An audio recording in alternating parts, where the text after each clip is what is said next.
Datacracia, por Luli Radfarer. Você é sempre bem-vindo ao nosso Datacracia. Tema de hoje, problemas computacionais estranhos. Luli, à medida que a tecnologia avança, podemos dizer que os sistemas estão cada vez mais seguros? Ao mesmo tempo sim e não. É quase como se fosse o fantasma na máquina, né? Quer dizer, agora que você tem a super máquina com um monte de linhas de código, é aí que aparece aquele problema bizarro. E é meio natural de se entender. Esse tipo de coisa chama falha sistêmica. E quando ela acontece, ela derruba todo mundo. Como assim, falhas sistêmicas? Bom, o jeito mais fácil de você entender é por que, por exemplo, impressora dá pau. Às vezes a impressora dá pau que, assim, sei lá, parece que ela tá teimando contra você. A impressora é a mula digital, né? Ela empaca e não tem jeito de você desempacar a maldita da impressora. Por quê? Porque a impressora, ela tem um monte de comandos digitais e um monte de comandos físicos. E é um monte de interações ali dentro que, se uma delas trava com a outra, ela dá um problema e você não faz a menor ideia de onde esse problema deu. Agora, se você pensar, o seu sistema operacional do seu telefone tem mais de 1 milhão de linhas de código. Se der algum problema numa linha de código dessas reagindo com alguma outra coisa, você pode ter um problema que você não faz a menor ideia. E de repente seu telefone não funciona e você não sabe por quê. Mas se o telefone não funcionar, ainda tudo bem. O duro é, sei lá, se um marca-passo resolver criar uma encrenca com a catraca do metrô. E aí você tem um infarto na porta do metrô e ninguém entendeu por quê. Uau, que tragédia. Mas, Luli, não se trabalha na prevenção? Pois é, o problema é o seguinte, né? Como os elementos são muitos, então é muito difícil você prever algo que não existe. É mais ou menos assim, como aquele... É só você pensar, né? Como aquele pai que não quer de jeito nenhum que o filho tenha problemas, né? Não, quer que o filho tenha a melhor vida possível. Só que você não consegue evitar, né? Quer dizer, você fala assim, olha, eu vou criar as férias perfeitas para que o meu menino não me machuque, e de repente cai uma mesa no pé dele. Você fala, mas como que caiu uma mesa, né? Quer dizer, porque são muitos elementos, eu não consigo controlar tudo isso. Então, quer dizer, o único jeito que eu tenho de ter um ambiente completamente controlado é ter um ambiente em que nada acontece. E na computação, como os ambientes estão cada vez mais ricos e cada vez mais integrados, a chance de acontecer alguma coisa, ela é pequena. Mas ela, quando acontece, assusta todo mundo. E com relação a ataques, né? Seria, então, ataques? O ataque também pode acontecer, né? Na verdade, hoje em dia a gente fala muito, né, de ataque cibernético daqui e dali, mas muitas vezes é um erro simples mesmo. É um erro que, assim, o sujeito não desligou a chave. E daí o compressor esquentou e tudo pegou fogo. Você fala assim, mas como assim o cara não desligou a chave? O cara não desligou a chave. Ou às vezes é uma coincidência. Na vida pessoal da gente, às vezes acontecem umas coincidências que você não faz ideia. Tipo, por exemplo, sei lá, o seu colega de trabalho enlouqueceu, o seu orientador tá de férias, ou a sua filha tá doente e de repente seu carro bate. Você fala, mas que coisa, nada tinha a ver uma com a outra. E tudo isso me pegou junto. Em computação, isso vai ser cada vez mais comum. Então prepare-se, porque do mesmo jeito que a previsão do tempo na maior parte das vezes funciona, de vez em quando ela te prega uma peça. Eu sou o Mário Santi e conversei com o professor da ECA, Luli Radfarer. Datacracia, por Luli Radfarer.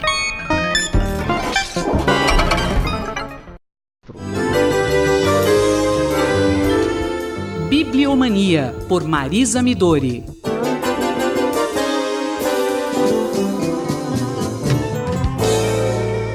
Professora Marisa Midori, muito bom dia. Bom dia, Roberto. Bom dia, ouvintes da Rádio USP.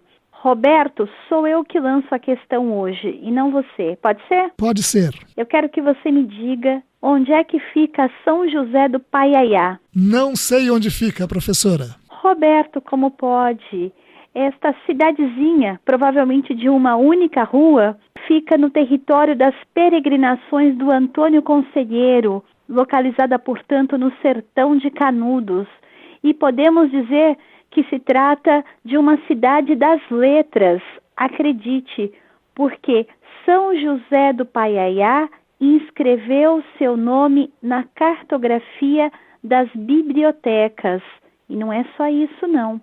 São José do Paiaiá possui a maior biblioteca rural do mundo, isso reconhecida internacionalmente. Que biblioteca é essa, professora? É uma biblioteca formada mais ou menos por uma coleção de 50 mil volumes e foi fundada por uma figura interessantíssima, de uma riqueza ímpar, que se chama Geraldo Moreira Prado, mas que também atende pelo carinhoso apelido de Alagoinha. Foi assim que ele se tornou conhecido, veja só, na nossa Universidade de São Paulo, naqueles anos feéricos de 1968. Para recapitular um pouco essa história, tão bem contada pela professora Valnice Nogueira Galvão, num artigo Tesouro no Sertão, que ela publica na Revista Livro, no primeiro número da nossa Revista Livro, em 2011, podemos dizer de forma resumida que o Geraldo Moreira Prado era um migrante nordestino que veio parar na gélida São Paulo, trabalhou como faxineiro e tantas outras profissões, morou numa sala de máquina de um elevador e em outros lugares ali no centro de São Paulo, estudou, passou no vestibular na Faculdade de Letras, iniciou seus estudos em chinês, descobriu que não tinha talento para coisa, mas que tinha muito talento para história. Então ele se transferiu para a história, teve grandes mestres do porte do Florestan Fernandes, Antônio Cândido, Sérgio Buarque de Holanda, Maria Isaura Pereira de Queiroz, Emília Viotti, Paula Beigelman, etc, etc, etc.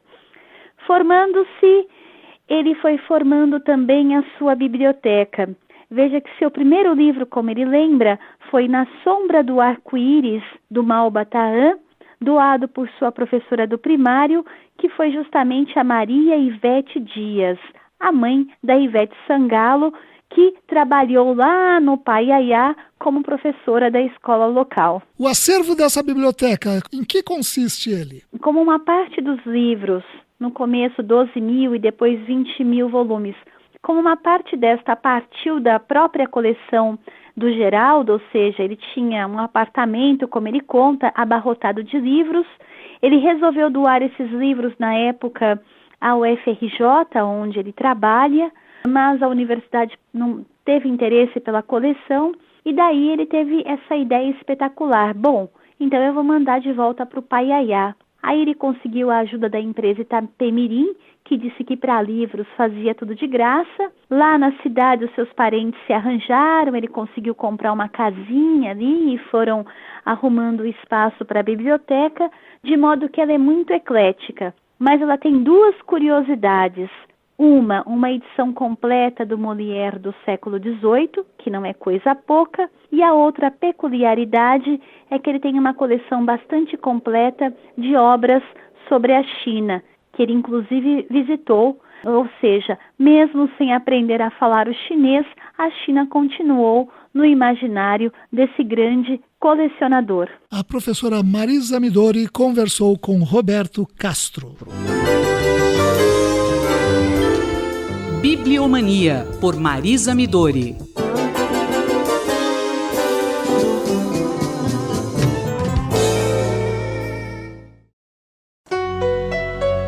Entender estrelas, uma viagem pela astronomia, por João Steiner.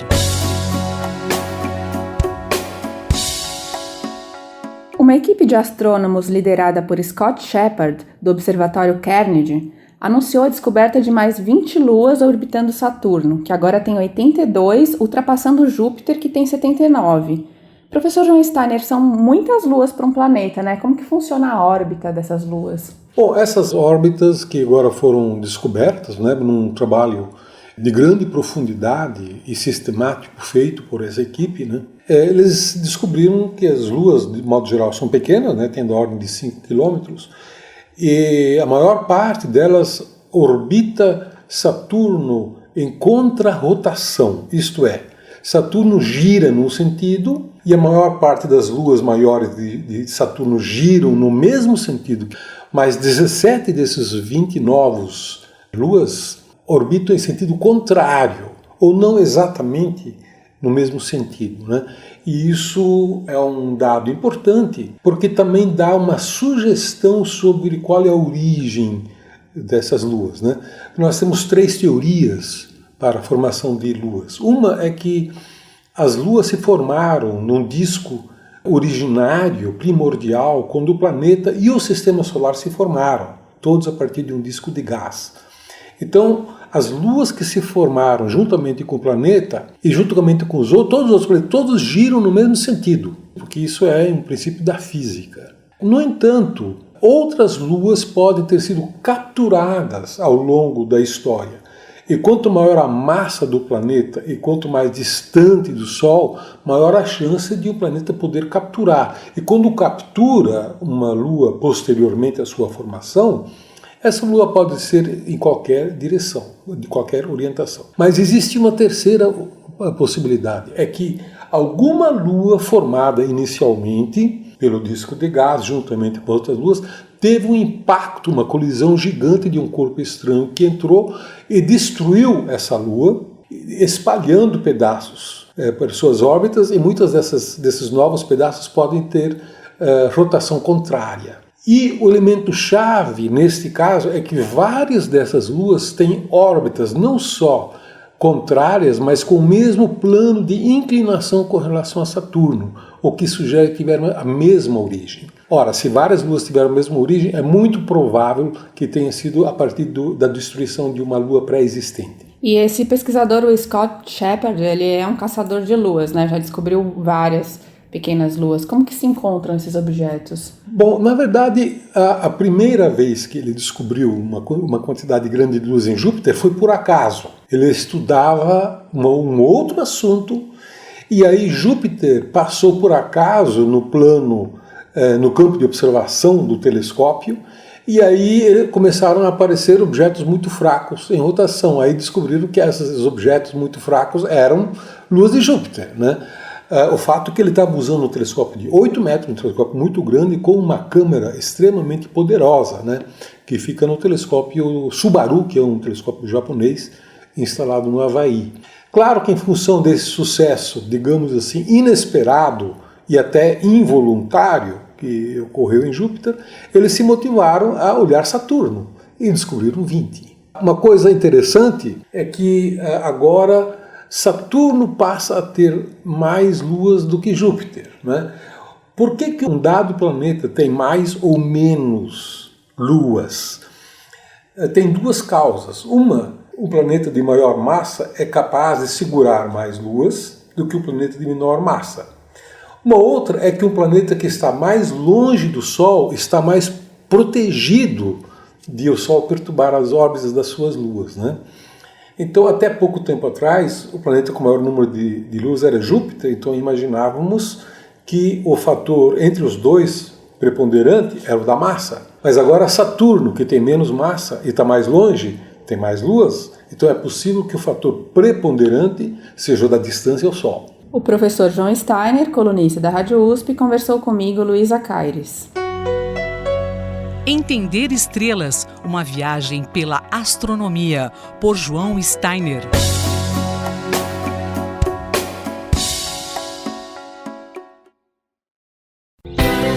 Ciência e Esporte, por Paulo Santiago.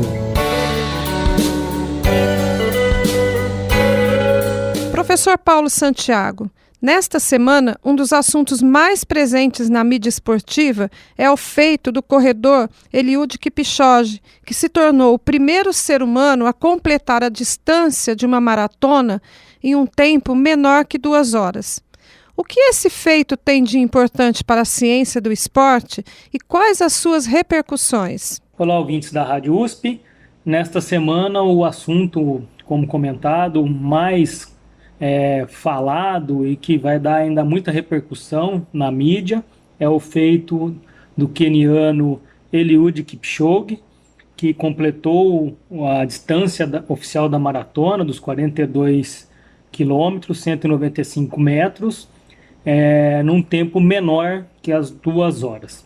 Mesmo que não seja um evento válido para recorde mundial, esse feito ele é interessante porque mostra que com ciência e com esporte é possível, sim, o ser humano ultrapassar certos limites. Notem que o melhor tempo válido como recorde da vida do próprio queniano Eliud Kipchoge foi em Berlim, no ano de 2018, com 2 horas, 1 minuto e 39 segundos. Agora, um ano depois, né, ele conseguiu um evento programado que foi feito justamente para ele conseguir baixar essa barreira das 2 horas. Isso é interessante, mas também coloca algumas características importantes sobre ciência e esporte, por exemplo, nas questões de apresentação de tempo e principalmente das velocidades. Qualquer milésimo de segundo, qualquer fração é importante para o esporte de alto rendimento. A gente não pode negligenciar essas diferenças temporais, porque elas dão uma grande diferença, como foi até divulgado em um canal esportivo, que mostra que ele correu uma maratona, né, em pelo menos 21,27 km por hora. Se fosse levar em conta isso, ele teria feito um tempo de 38 segundos a menos do que o tempo dele, e teria percorrido, se fosse no mesmo tempo, para uma dada distância, 227 metros a mais. Então a gente tem que ficar muito atento com essas questões de apresentação, de velocidade, porque basicamente o que foi feito nessa matéria, eles ignoraram os 40 segundos do Eliud Kipchoge, que dá uma diferença enorme para um atleta de alto nível. Então é importante não negligenciar os milésimos de segundos no esporte de alto nível? Como podemos entender melhor isso?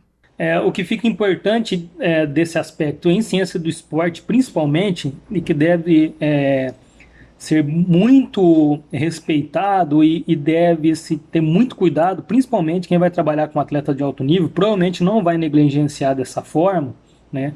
Mas no senso comum isso acaba acontecendo, de fazer algumas formas de arredondamento numérico que propiciam erros, vamos colocar aí, gravíssimos.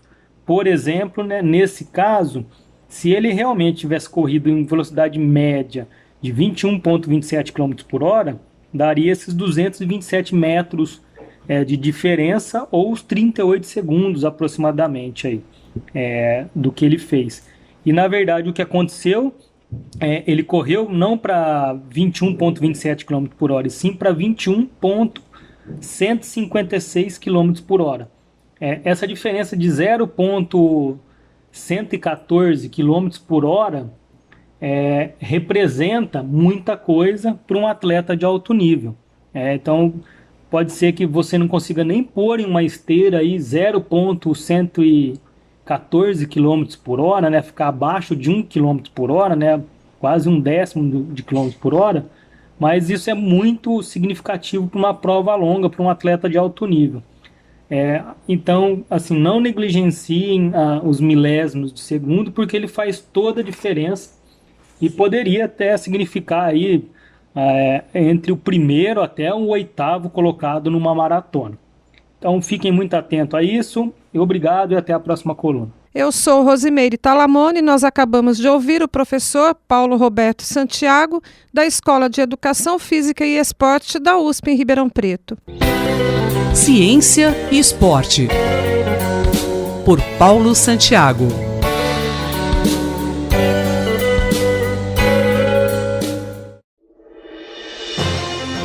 Conflito e Diálogo, por Marília Fiorillo.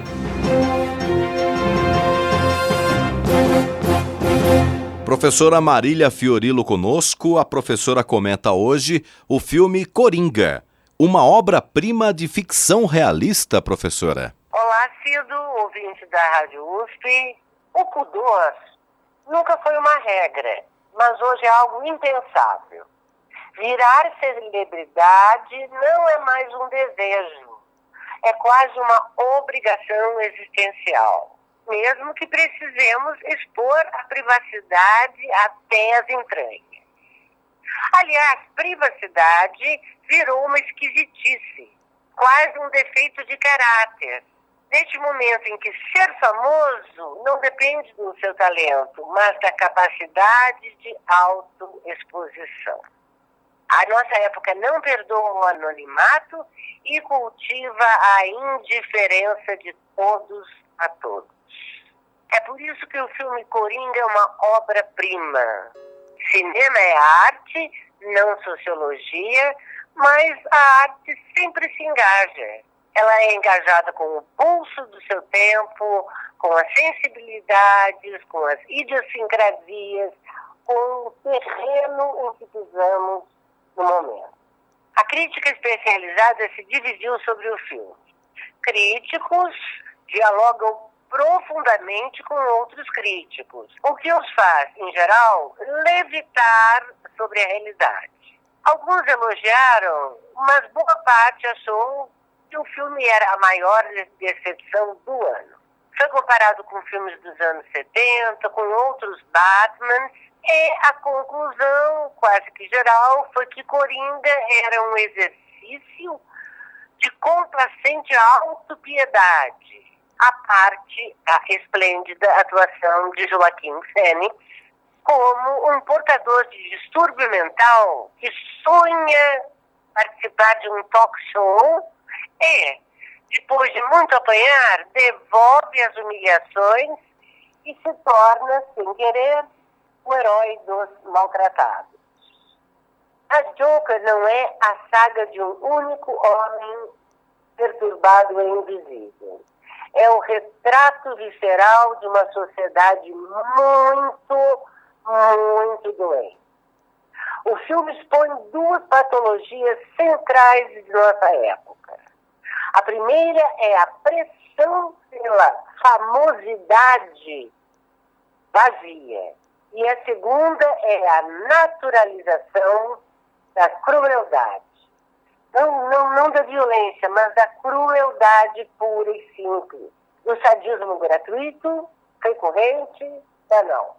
O abuso contra crianças presas em uma madraça, que é uma escola corânica na Nigéria, revelado esta semana, e só para ficar em crianças, na semana, as atrocidades na Caxemira são tão repugnantes que é melhor poupar o ouvinte. Uma rede americana de cinemas proibiu o uso de máscaras durante as sessões. Boas intenções ou bom marketing? Ninguém vai surtar por causa do filme, pois é a sociedade que está em surto psicótico crônico. Centenas de milhares de curdos fogem dos bombardeios, que não são senão um acerto geopolítico entre Turquia e Rússia. Nunca tantos civis foram assassinados no Afeganistão como neste ano de 2019. O Daesh está solto. E, para finalizar, uma criança morre a cada 10 minutos no Iêmen. A cada 2 colunas do tamanho da nossa, uma criança é morta no Iêmen. Porém, isso não é manchete. Enquanto perdurar a desigualdade, o descaso e a extrema crueldade, os coringas vão se multiplicar, vindos do nada e levando a lugar nenhum. Professora Marília Fiorilo retorna na próxima semana. Ela esteve comigo, Cido Tavares. Conflito e Diálogo, por Marília Fiorilo.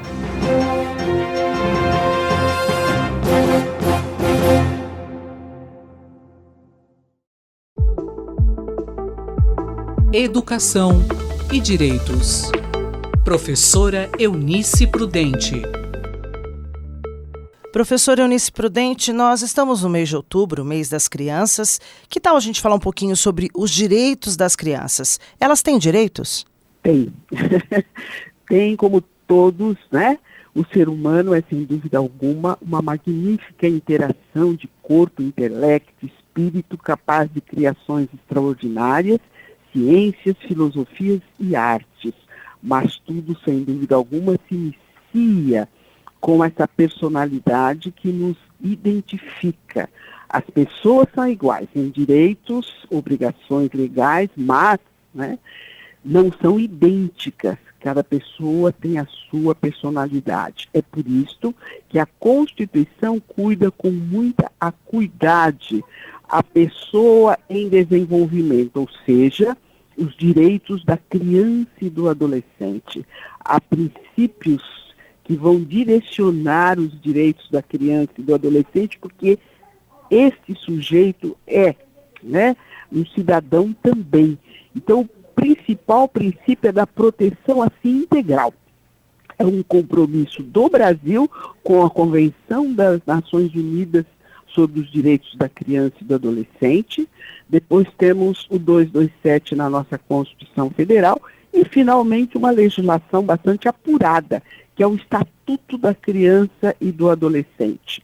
Então, se são sujeitos de direitos e com essa peculiaridade de estar em formação, nós temos o chamado princípio do melhor interesse, ou seja, crianças e adolescentes precisam ser ouvidos, eles são dotados de personalidade, de autoestima, e eles precisam ser ouvidos por todas as instituições, pela família e pelas instituições do Estado. Uma questão que envolva criança e adolescente, que seja levado ao judiciário, a criança tem que ser ouvida. Mas, professora Eunice Prudente, cada pessoa não nasce com a sua própria personalidade? Pois é, mas observem as demais espécies e observem o Homo sapiens. Nós precisamos de formação. A nossa personalidade precisa ser devidamente protegida, precisamos ser ouvidos e, sobretudo, formados. Daí a escola. A escola, no âmbito da família, vamos apreender muito, mas é na escola que nós vamos nos sociabilizar, vamos estar em contato com toda a sociedade. Este contato fundamental para a personalidade, porque vamos ver finalmente as diferenças maviosas que há no mundo. E esta possibilidade é a escola que vai fornecer a cada criança, a cada adolescente. Eu sou Sandra Capomatto e ouvi a professora de Direito, Eunice Prudente. Educação e Direitos. Professora Eunice Prudente.